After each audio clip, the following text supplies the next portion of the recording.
Así es la vida.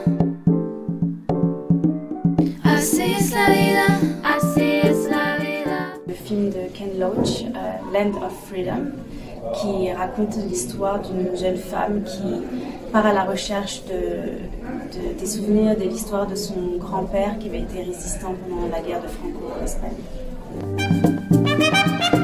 Il raconte l'histoire des 5 années de recherche que nous avons entrepris, mon père et moi, pour retrouver les restes de ma tante Marta Gisela, qui était une militante du mouvement 19 avril, une guérilla urbaine qui avait vu le jour en Colombie en 1974. Et elle est morte au combat, elle a été tuée par les militaires et ensuite elle a été enterrée dans une fosse commune avec quelques-uns de ses camarades. Et depuis 1981, année où elle a été disparue, on n'a jamais su vraiment qu'est-ce qui s'était passé.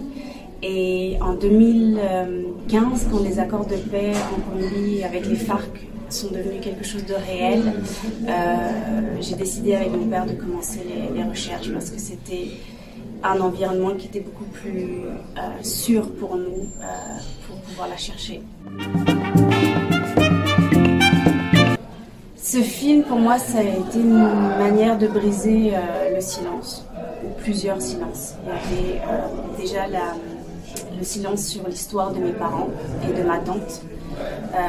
Mes parents ainsi que ma tante ont été militants du M19 et mes parents se sont exilés en 1982 en France.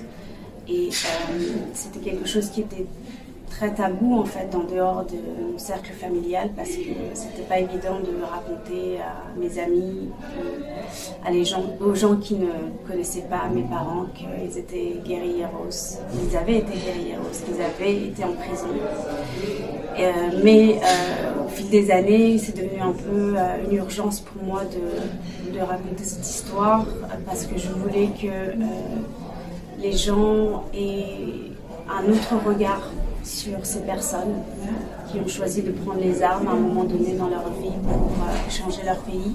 L'autre chose que je voulais faire, c'était rendre hommage aux défenseurs des droits humains qui accompagnent les familles depuis des décennies à la recherche de leurs proches, en montrant le travail sur le terrain que ces personnes font.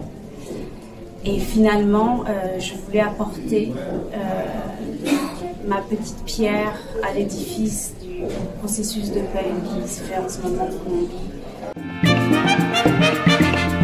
Simplement dire merci au Festival Ojo Loco de l'invitation, c'est vraiment touchant de voir que le film a un intérêt et puis de voir les gens qui viennent le voir.